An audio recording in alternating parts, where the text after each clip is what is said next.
Hello, I'm Jonathan Dunsky, author of the Adam Lapid Mysteries, and today I'd like to tell you about one of the most disturbing crime thrillers that I've ever read, The Last Thing to Burn by Will Dean. I first became aware of this novel while browsing a Facebook group that is dedicated to book reviews, and this novel seemed to be getting a lot of attention, a lot of buzz, and people were raving about it. And during a trip to Finland that I took over the summer, I went into a bookstore in Helsinki and I saw this book on the shelf and immediately bought it.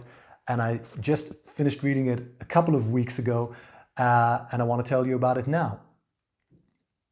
It's difficult for me to recommend this book, or it's strange for me to recommend this book, because when I first started reading it during the first 20 or 30 pages, I wasn't sure that I would be able to finish it because it made me feel so uneasy and so anxious because of the disturbing nature of the book that I was not entirely sure that I would actually be able to read it all the way through.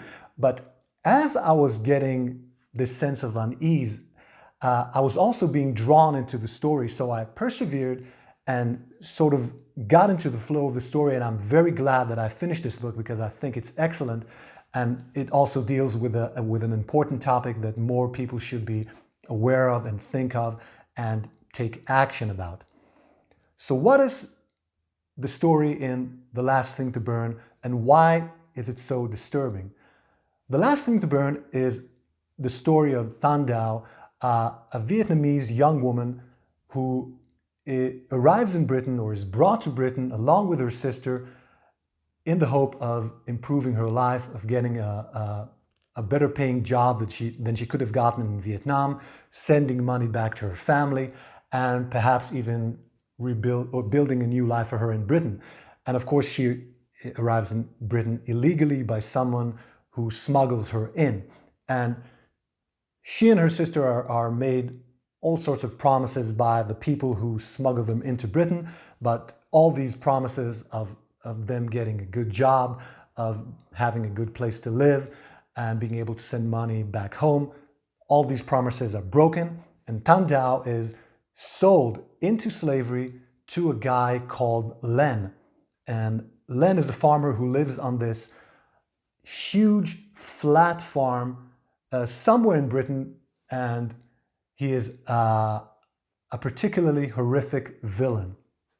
We join Thanh Dao's story after she has been imprisoned in Len's farm for 7 whole years.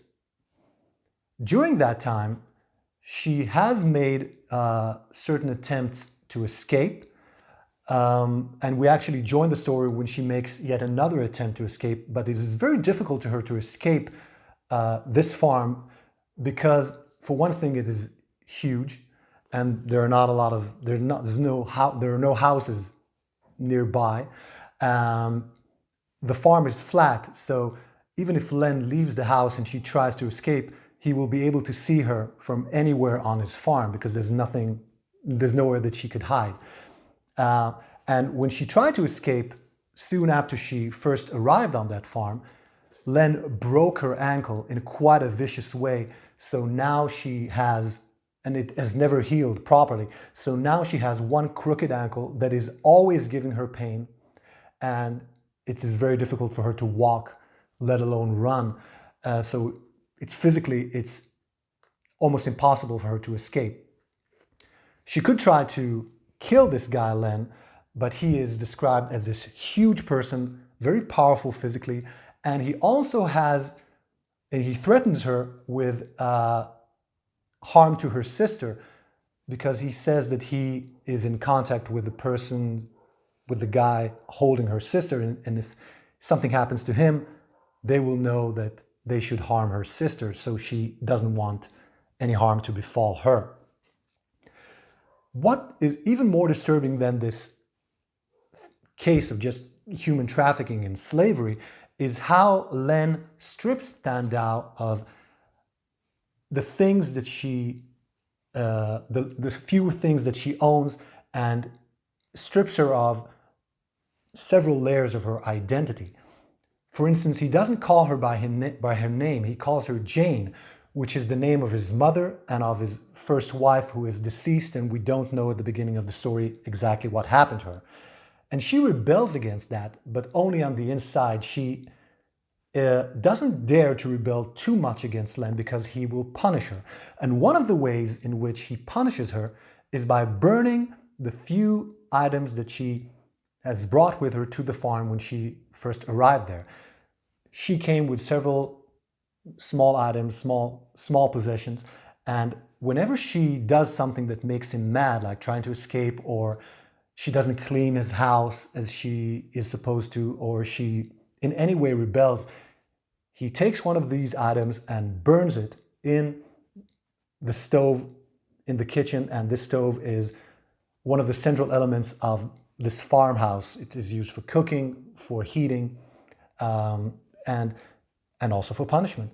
So, for instance, he has burned a photograph of her family back in Vietnam. He has burned her identification card or a passport, and he threatens to burn the only book that she has left, which she has brought with her. So by doing this, he is slowly taking away everything that she has from her life before she came to that farm. And it is a sort of diabolical psychological punishment that is in some way even more disturbing than the physical punishment. In addition, Thanh Dao is molested sexually. She is also a sexual slave, and even the way that Len has sex with her is very odd indeed and sort of turns your stomach. Thanh Dao is supposed to clean Len's house, cook his food exactly the way that he likes it, the way his mother used to make it, which is also very odd. And she is deprived of virtually any sort of entertainment or intellectual stimulation. Whenever he leaves the house, he locks the TV so she can't watch what she likes. And when he comes back home, she has to sit on the floor by his chair while he is watching whatever he wants to watch on the TV. So you get a sense of real claustrophobia and dejection and despair, and it's enough to make you to change your mood even while you're reading it. And while I think the book is fantastic, I do advise you to consider when you should read it, when it would be wise for you to read it, because I do believe that it will affect your mood while you're reading it. It will make you think, it will draw you in, and in so doing, you will get to feel at least a small portion of what the character is feeling. The character of Len is interesting because Will Dean made a certain stylistic choices in the way that he wrote him. Len is this huge, hulking guy, very simple in some way, but also devilishly clever and diabolical in other ways. For instance, he has wired his entire house with video cameras, and whenever he gets home at the end of the workday, the first thing he does is to go over the footage of that day to see that his slave has done all her chores and hasn't tried to do anything that he wouldn't like. So she is supervised throughout the day. He does not allow her to close any doors in the house, not even when she's in the bathroom. So she is deprived of her privacy. But when I was referring to the stylistic choices that Will Dean made, it is how Len speaks. Len talks in this broken, incorrect English, which is sort of unsettling just by itself. And it's interesting because Thanh Dao speaks perfect English, and I wonder if this was done on purpose, because in a way it makes it sort of changes it makes you think that their roles should be changed, because Len is an Englishman, he is the native person in this location in Britain, while she is the foreigner, but he doesn't speak the local language properly while she does. So I think that at least I got the sense that she belonged to that place, to that civilized country, to Britain, to that location, better than her captor, who is an Englishman, belongs to it. So, and I wonder if the author did this consciously, but it's whatever was behind this stylistic choice, it added a lot to the story. So we get sucked into the story, or I got sucked into the story and into this very depressing, morbid life that Thandao has as a slave. And then, and slowly, things got even more interesting as new elements were brought into the story. And I hate to even tell you what they were because they might spoil the story, but certain things that happened between Len and his captor ratchet up the tension and also raise the stakes, making it clear to Thandao that she has to find a way to escape Len, and to get help from someone on the outside. This is not a long book. My edition is just around 240 pages long, and I think it's the perfect length for this book because it told the story completely. But if it were much longer, I think it would have been even harder to bear with it because it is very disturbing. So you can read this book in just a couple of sittings, but you may also find that you have to read it in small pieces because of the subject matter.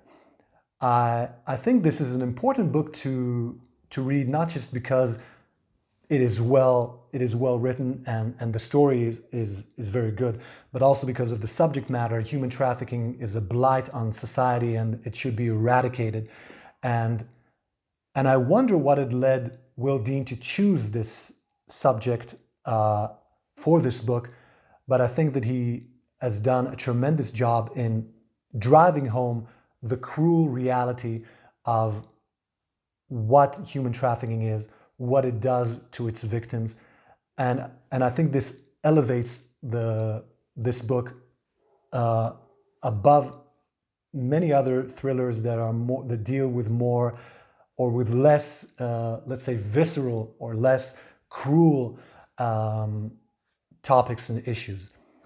So overall, I recommend The Last Thing to Burn. I think it's a fantastic thriller, and if you'd like to get a copy, you can find links in the description below.